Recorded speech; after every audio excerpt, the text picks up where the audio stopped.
My body. My rights. Our fight. Reproductive rights have been a point of contention in the United States since its inception.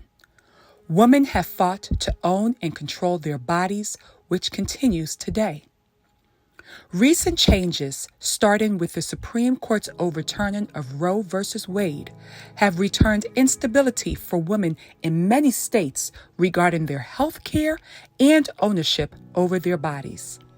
This project, My Body, My Right, Our Fight, offers context and hope as we continue fighting to reclaim our bodies and rights. The anti-abortion movement dates back to the ideologies of slavery. Enslaved women were valuable property. They did not have the freedom to control their bodies.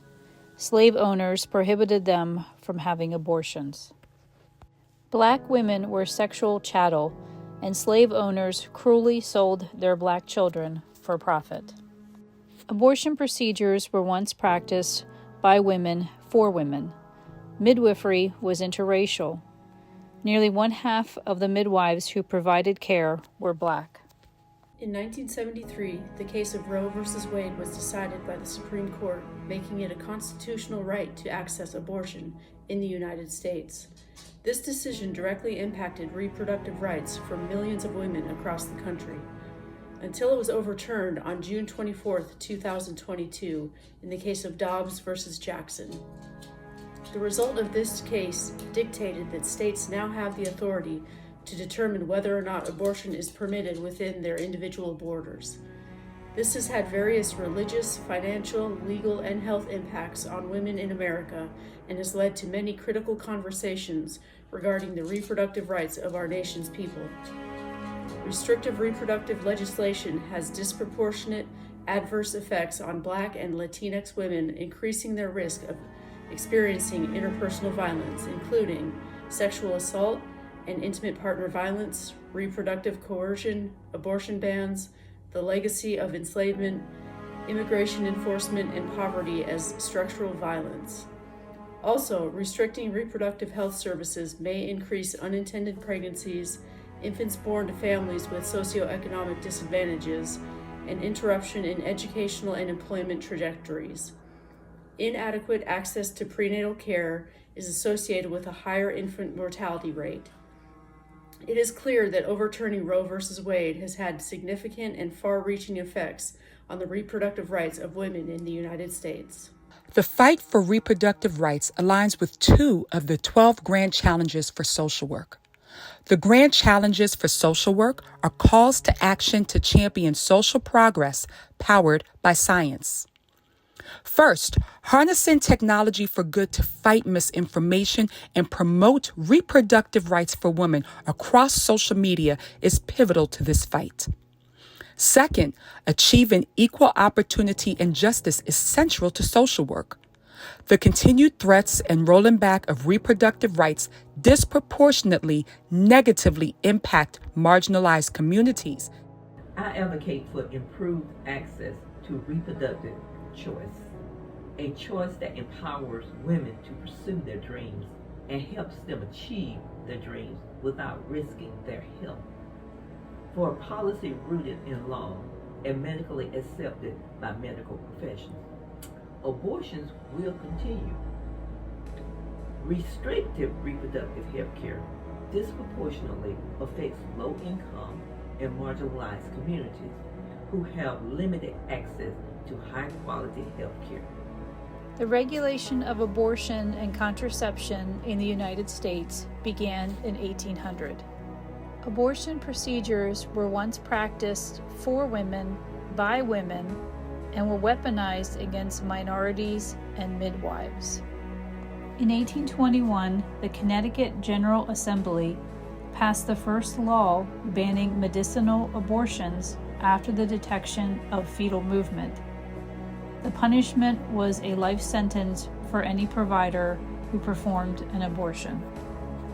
In 1847, the American Medical Association was formed.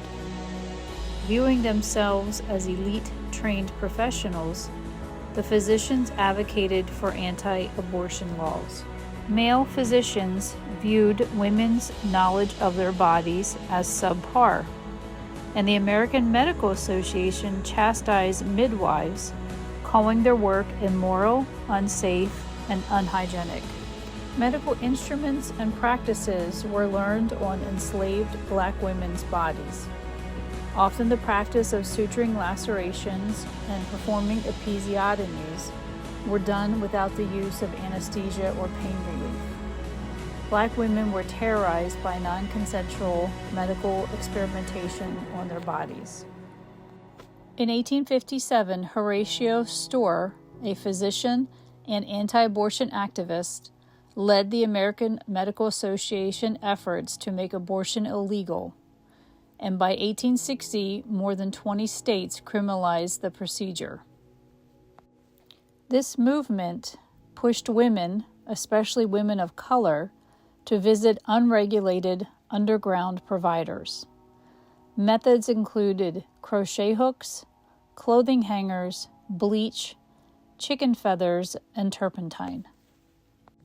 In 1869, the Catholic Church updated its doctrine to make abortion at any stage punishable by excommunication. The Comstock Act was passed in 1873, criminalizing material sent through the mail related to birth control, sex, and ways to terminate a pregnancy. In 1916, Margaret Higgins Sanger popularized the term birth control. She firmly believed in the ability of women to control their family size, thus aiding in reducing the effects of poverty. Margaret Higgins Sanger's work later evolved into what is known today as Planned Parenthood. In 1936, the U.S. Circuit Court of Appeals ruled in favor of making it legal for doctors to distribute contraceptives across state lines. In 1965, the Supreme Court ruled that the U.S. Constitution protects marital privacy rights, thus striking down contraception bans for married people. This argument would later be applied to Roe v. Wade. In 1966, the California State Board of Medical Examiners sued 9 San Francisco-based doctors for performing abortions on women exposed to rubella. Exposure to rubella can cause severe birth defects, miscarriages, and stillbirths. Doctors across the country rallied behind the 9 doctors, and in 1970 the case was dropped. In 1967, Colorado became the first state to allow abortions where women's mental or physical health was at risk.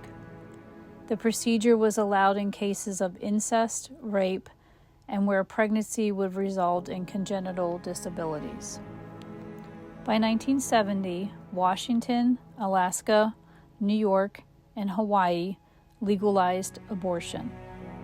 It is estimated that more than 400,000 abortions were performed in New York in the first 2 years after it was legalized. There are public perceptions and misinformation regarding Black women and the LGBT+ community. We exist in a time where misinformation seems more common than truth. There is a stereotypical pseudonym placed on Black women, and that is strong Black woman. We're misconstrued as having multiple strengths. We can bear more. We wear more hats. We do not get tired, but we go harder. And that's a sense of pride in being every woman, conveying a willingness to carry the load. Lastly, there's an exploitation of our spiritual heritage. He'll never put more on me than I can bear, as an inspiration to press on without rest. Likewise, the LGBT+ community is misrepresented and experiences extreme maltreatment in general and regarding reproductive rights. There have been questions as to whether the LGBT+ community should even exist, and there have been defamatory efforts to cure or convert them, yielding little acknowledgement, recognition, and visibility. A deconstruction of oppressive symptoms and a binding together of minority and marginalized groups, advocacy and involvement could positively impact these perceptions and misinformation. For both Black women and the LGBT+ community, another emancipation is needed.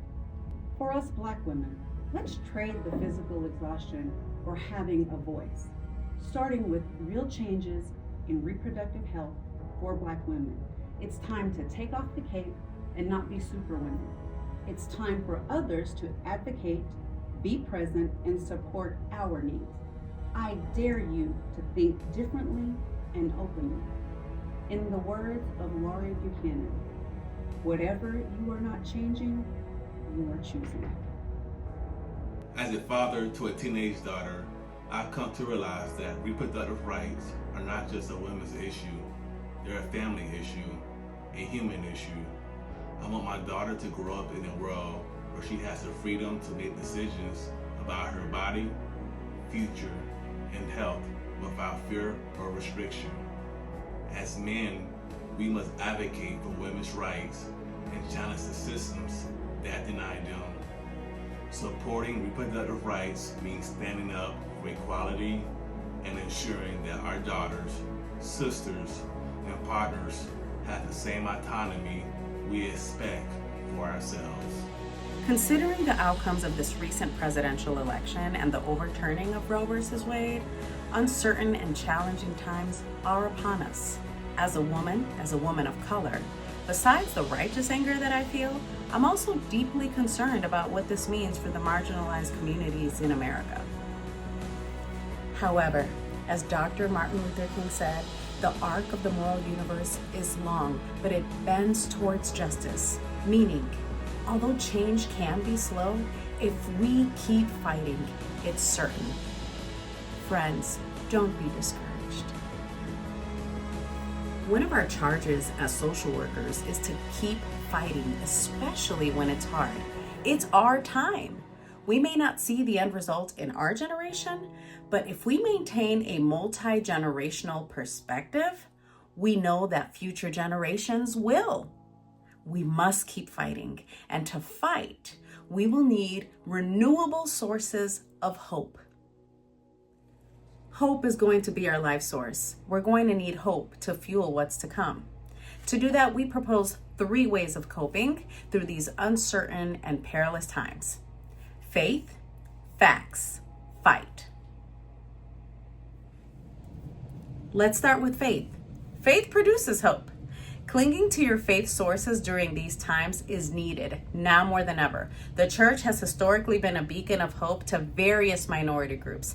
Faith can be a source of great inner strength, spiritual resilience, and, most importantly, community. If you don't subscribe to a faith or a religious organization, creating your own community of safe, loving, and supportive people is going to be vital. Our measure of wellness depends on our quality of connectedness. Next, facts. We exist in a time where misinformation is more common than truth.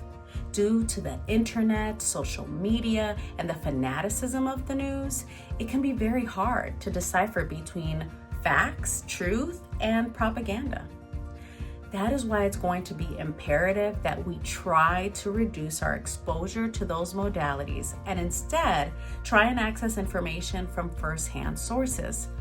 Some unbiased sources of information are AP, Reuters, BBC, and the New Paper. Also, relying on more ethnographic forms of information like direct contact and engagement with the communities that are affected by this is going to be key. This way, we will be empowered with the factual information needed to strategize accordingly. Lastly, fight. Now, let's be clear. We're not promoting physical violence. Fighting is hope in action. This kind of fighting fiercely advocates for equity and fairness, and it protests social injustice, and it demands accountability, and boldly declares hope. Additionally, there's another kind of fight that we must engage in that is deeply personal. we must be continuously vigilant about challenging our own subconscious biases in our ongoing pursuit of psychological decolonization. We urge you, fellow listeners, to engage in the fight for women's reproductive freedom, to take a stand against the policing of our bodies, and to advocate for those of us who are disproportionately affected by these oppressive policies. Yes, it's her body. And yes, it's her choice. But it's our collective fight. Their body, their rights, our fight.